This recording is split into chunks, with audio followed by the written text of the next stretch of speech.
yelling at us.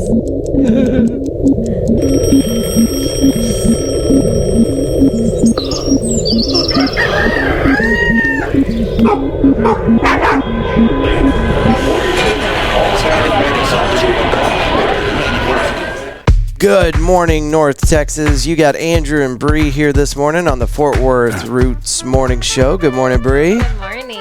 Thank y'all for joining us. This is a 20-minute segment we do for you guys every Monday through Thursday. We release it by 6:30 across all the platforms. Might be a little later today because it's 6:10 now. Today's been difficult. You got trapped in your house and I just couldn't get my butt in gear. So we're about 10 minutes behind. Thank y'all so much for joining us. This is meant to be a connecting fiber for North Texas with a central look on Fort Worth, centric. But you guys, if you have an event of any kind, an anniversary, whatever, and you want to get it on the show, you can email it to us at media@fortworthroots.com. Send us an MP3 file talking about whatever. Or you can just simply go to Instagram, go to the messenger function and hit the little microphone.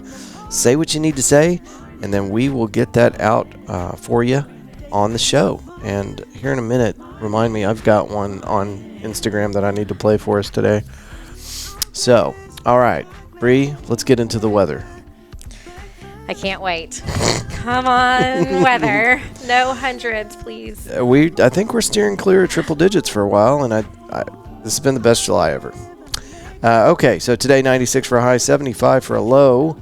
Friday 94 and 75 for a low. Saturday 91, 72 for a low, and it looks like it's going to be a nice sunny weekend. So, well, I said that. And then here's Sunday with a 45% chance of rain. Sunday is 88 for a high, 74 for a low. Monday's 91 and 74 for a low. And we'll get into more weather next week. I don't see the point in reading ahead too far with the weather because not right now. Day by day, they're always wrong. So. True. Looks like we got some AM showers scheduled for Monday right now. All right, National Day of, and I know Bree was a little excited about this one. You want to tell them? It is National Kitten Day. So for my friend that got written up by HR for bringing kittens to work in a box, this is your day, friend. Will you be able to find that friend today and tell them? I absolutely will. All right, let's read it. Kittens. Who doesn't love tiny, adorable kittens? Their big heads, giant eyes, tiny pink paws, and noses, and the adorable meows they make. We can't resist their cute and furry charm. Surprisingly, Americans seem to like cats and kittens best. That can't be true. According to the American Human Society, 95.6 million cats were owned, while 83.3 million household owned a dog. Well, that's because cat people have like 6 cats, right? It's accurate. Dog people have 1 or 2. Yes. We have 3, but there is certainly nothing wrong with dogs, but a tiny kitten is irresistible. So join us on July 10th as we celebrate National Kitten Day. I am not a cat person at all, but it's true. You see a kitten and you're like, I can't be mad at that cat. Yeah, it's too cute. It's ridiculous. Shame on you for being so cute. All right, this day in history, picture of a sign that reads, "Caution, extreme heat danger." 1913, this day in history, the hottest temp on Earth, aptly named Death Valley, sizzles with record-smashing high. With hot spots like Furnace Creek and the Devil's Golf Course, California's Death Valley doesn't surprise with a mercury rise, but the temperature today tops out at 134 degrees Fahrenheit, the highest ever recorded on Earth, and a record that will stand more than a century later. Wow. That's pretty wild. Kuwait was hotter than Iraq. In Kuwait, I noticed that after 110 degrees, like, your body just doesn't register heat anymore. Okay. It's just real hot. Right. You need more water, but you can't actually feel, this feels like 120. Well, that's a blessing, though. Because once it gets that hot, it's just miserable. That's true. And also, 1925, this day in history, evolution goes on trial in Tennessee. Renowned lawyer Clarence Darrow defends John Scopes for the crime of teaching the theory of evolution, and former U.S. Secretary of State William Jennings Bryan is counsel to the prosecution in a highly publicized and contentious court case that's quickly branded the monkey trial. So if anybody ever references the monkey trial, you'll know what they're talking about. All right, let's get into, what do we got here? This day in history. I've got a Texas news story, or this day in history Texas story. State's oldest public library chartered in Galveston 125 years ago today. On this day in 1900, the state of Texas granted a charter to the Rosenberg Library Association of Galveston. The Rosenberg Library, successor to the Galveston Mercantile Library, which was founded in 1871, is the oldest public library in Texas in continuous operation, with funding provided through a bequest from Henry Rosenberg. The Rosenberg Library Association was organized in 1900 as a private corporation to give free library service to all Galvestonians. I was thinking about this, that, because of the flood that we had on the 4th, I've been thinking about the Galveston flood, and I thought it was 1899, but it was 1900. What? Do you know what I'm talking about? No. Wait, no. No. There was a huge flood, and buildings got swept away, and there's all sorts of... There are grave sites all over Galveston from this flood, from way back when. And I could have sworn, I would have bet my life on it, that it happened in 1899, but it was 1900. 1900. And that's the same... Let's see. This says the Rosenberg Library Association was organized in 1900. So there were a lot of things going on during the time of that flood. Sounds like cause and effect right there. Yeah, maybe. Flood. Now we have a new library. We had to. Yeah. The other one is down the Gulf somewhere. Okay, let's see here. NBC. What did I pull up here for you? NBCDFW.com. It doesn't say the stories by. I've got a little. Let's make sure I connected all this. Yes. Because sometimes I forget to connect things. All right, we've got a news story from NBCDFW. As the days pass, the hope of finding survivors wanes, but teams of first responders and volunteers continue the very difficult work of searching miles of damage and destruction. Our Larry Collins remains on the ground in Kerrville Forest to bring us the latest on the efforts. Day 6 of search, rescue, recovery, and cleanup here in Kerr County, and there's quite a lot of work to be done. Crews from around the country remain here, still searching, still hoping to rescue survivors. But as the days go on, it's sadly looking less likely. For many of these people, they pray to find survivors, but at the very least, they want to be able to provide closure to the families of the more than 160 people who are still missing. While some help with the search, others say they can only help with the cleanup. So we hope to turn this mess into a message of how we can all come together and help each other. It's not about politics. It's not about money. It's just about helping each other get back to what's been lost here. And we can't replace the lives, but we can definitely replace the property. We met up with a missionary group called Restoration of Texas from Texarkana, Texas. They're made up of formerly incarcerated men who are here to help restore homes along the river that have been damaged or destroyed. They're a faith-based group, and they say they pray to leave this region with hope in the face of tragedy. A lot of times guys in the past, they've taken from the communities, and now it's time for them to give back. So it's a really good blessing for us to have an opportunity to come and help and give back to the community. On this, the 6th day of all these efforts, we know there is no lack of work to be done, but luckily it looks like there's no lack of compassion, no lack of help coming in Kerr County. Larry Collins, NBC5. Wild. And one of the big takeaways for me just watching all the news stories come in is the overwhelming support that we've gotten from everybody. Not just Texans, but there's even groups coming up here from Mexico to lend a hand. So that's been pretty powerful to watch. Terrible tragedy, but I can't help but point out, or at least identify that the tragedies that we've suffered as a nation. Whenever something happens in Texas, we really do pull together. Absolutely. I don't know. It chokes me up thinking about it because it's powerful. Like we're different. Texas is different, and the amount of support that Kerr County and all the folks affected by the flood are getting is it's outstanding. So absolutely unparalleled.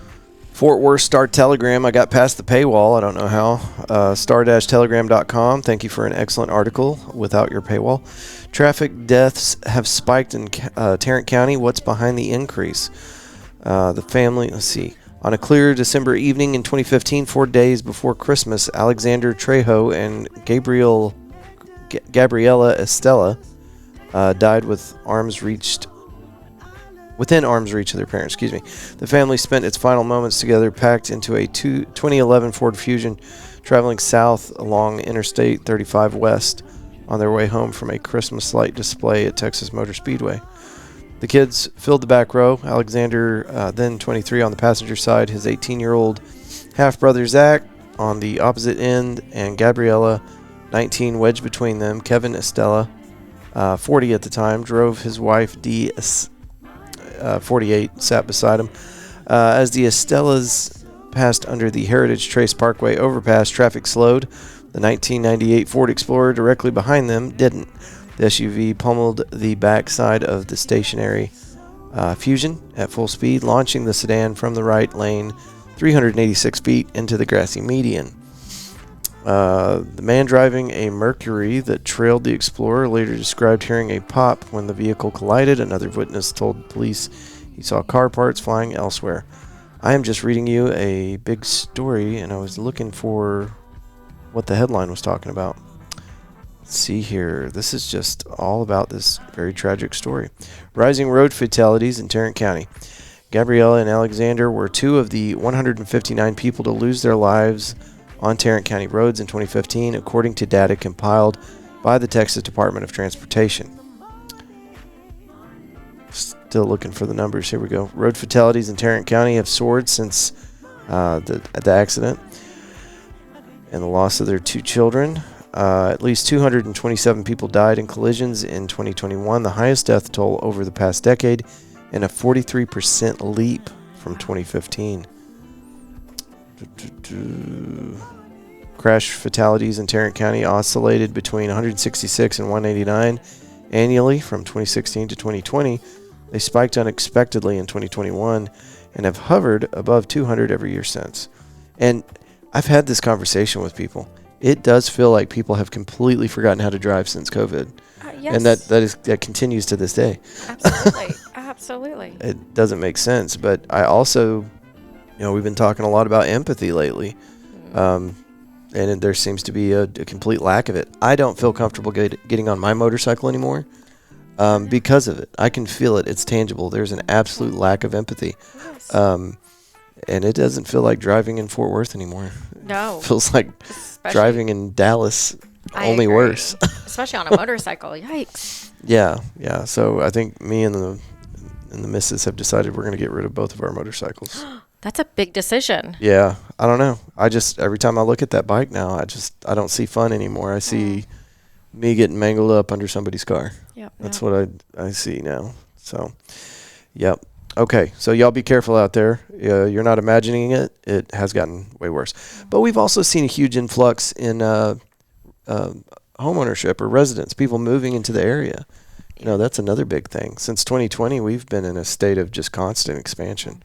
I remember back in 2020 talking to a guy that worked for a moving company, and he said the statistics that they were looking at suggested that every week over 4,500 people were moving to Fort Worth. I mean, it's a great place to live. It is, but wow, Yeah. 4,500 families, I think, a week. That's Wow. pretty insane. That is. Yeah. And it doesn't seem like it's slowed down much. I don't think it will. It's a great place to live. We pulled up the FortWorthTexas.gov website for you guys and found their calendar. And it looks like the only thing they got going on is on Saturday. Rosemont Park, 1600 West Seminary. Party in the Park. Celebrate National Park and Recreation Month with the City of Fort Worth. Park and Recreation Department takes some time to explore what we have to offer, from family-friendly activities and light entertainment to a chance to enjoy your local parks and connect with the community. You guys can find more on their website, fortworthtexas.gov, and look for the calendar. Coffee and Canines. I think this happens pretty often. Black Rifle Coffee, 5695 Colleyville. Coffee and Canines Black Rifle Coffee adoption event starts Saturday with Coffee and Cuddles. Join Fort Worth Animal Care and Control at Black Rifle Coffee in Colleyville on Saturday, July 12th from 10 a.m. to 1 p.m. And then here's another dog thing. Hot Pup Summer. Hot Pup Summer is coming in hot. Join us Saturday, July 12th for a fun-filled adoption event at both shelter locations. Open from 12 to 8 p.m. and does not actually have the location listed. But Hot Pup Summer. Location, Fort Worth. Cool. Good luck finding it. Well, and usually this calendar is packed. There's something almost every day of the week. And we've got July festivities on the 6th and then all this stuff on the 12th. So it looks like they got their weekends planned out, but this calendar just looks very sparse. It's usually completely packed. Okie dokie. Your good news story of the day, and then we'll get into some more events. Baby hedgehog sibling is rescued from drain by clever firefighters using a vacuum and tube. GoodNewsNetwork.com, and the story is by Andy Corbley. Using a vacuum and some plastic tubing, rescuers MacGyvered a device to rescue two baby hedgehogs who had tumbled down a storm drain. While the vacuum didn't work, the tube did, and can perhaps become a standard issue rescue device for these little critters who love enclosed spaces. The story comes from the English county of Warwickshire. Oh. Congratulations, me, for saying that in one try. Where a homeowner called the local hedgehog rescue charity after hearing cries of distress coming from a drain in her garden. Arriving rescuers discovered a baby hedgehog had tumbled 4 feet down into the drain and was trapped in a narrow underground pipe. Firefighters were also called and tried to use a vacuum cleaner to try and suck the critter out of the drain. When that failed, the charity workers pushed an old plastic tube, which had once contained a curtain, into the drain. After several minutes, the stranded hedgehog crawled into the tube, and rescuers were able to pull it out of the drain. Excellent. The story does continue a little bit. You can find that story and more just like it on goodnewsnetwork.org. And it's okay that it's a UK-based organization because they even tell stories about right here in Texas. So, all right, let's get into these events real quick. Oh, no. That's okay. I clicked on something I didn't mean to, but it's a good one. Cutthroat Finch is live at the Omni Theater Friday, July 18th. I don't know why that's pulling up as this weekend, but we should tell you anyway. It's happening at the Fort Worth Museum of Science and History. Do y'all get out and see live music very often? I mean, we do own a music academy, so yes. So outside of the academy, I guess, do y'all ever go catch shows? Yes, we love to. Okay. Yeah. Do you have a favorite, like, North Texas, like Fort Worth venue? band? Band? Mm-hmm. Oh my gosh. Well, we love Texas country. Mm-hmm. And so we follow that kind of stream right there. But, some of these places, our son is 14, mm-hmm. and some places don't let him in. Right, yeah. And so that's kind of a downer because he loves going to live shows. Well, in those places, they're not doing themselves any favors because I think the Texas law is if you're with your parents, you can be in that bar until, I think, 9. Yes. So what's the deal? I know. Come on, grow up. Cool. So what is your favorite venue? I don't actually have a favorite venue. And it depends on the season, too, because I don't love being outside in, 134, like the record. I don't love that. It can feel like Death Valley here sometimes. Yes. Yeah. So I don't actually have a favorite venue. It depends on where or who is there. Can you throw a name out there, one that you like? I do like Quarter King and Company. Well, sure. That's a given. James, our regular stand-in co-host here at the Azle Academy, he's out this week, but he is 50% of the band, I think, Quarter and Company. Yes. And they're incredible. They do a lot of covers, but they're doing original stuff too. But do you have a favorite, or can you at least mention any venue? A venue? Mm-hmm. That you like to catch a show at? I mean, I would say Billy Bob's because it's just convenient. Yeah. But it's not my favorite. I don't like the vibe there, but you're right. It's huge. You could do anything there. You could have any kind of show. It's very touristy. Yeah. And I love to people watch. Yeah. And so that's the best spot. Place. Down there in the stockyards is absolutely the best place for people watching. Where's your favorite spot?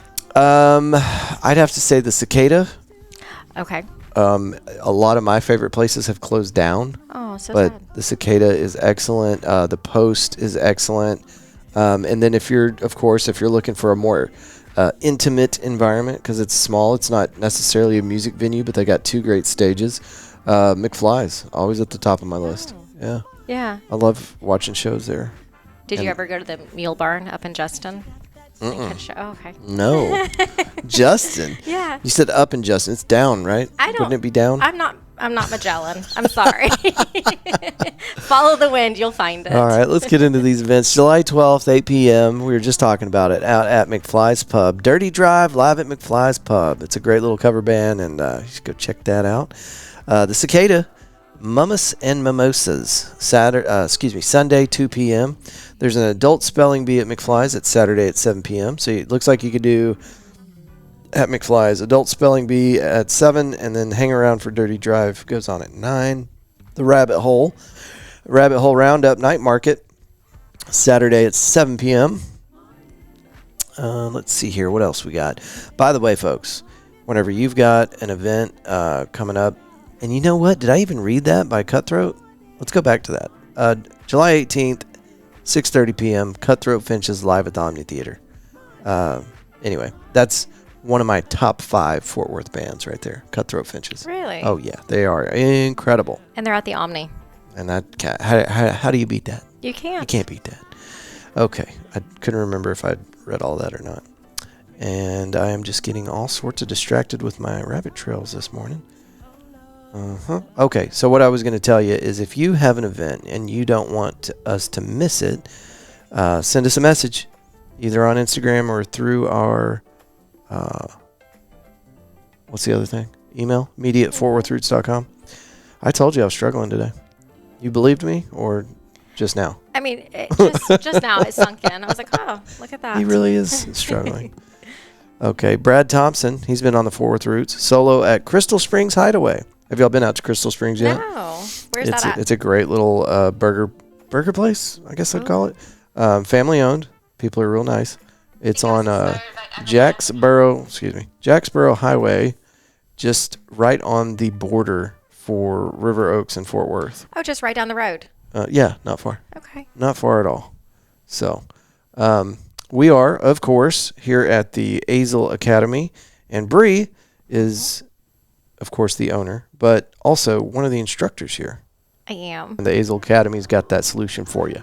So check them out online at theazleacademy.org and find the rest of our sponsors on our website. You can go to fortworthroots.com and find great ways to support local businesses. Okay.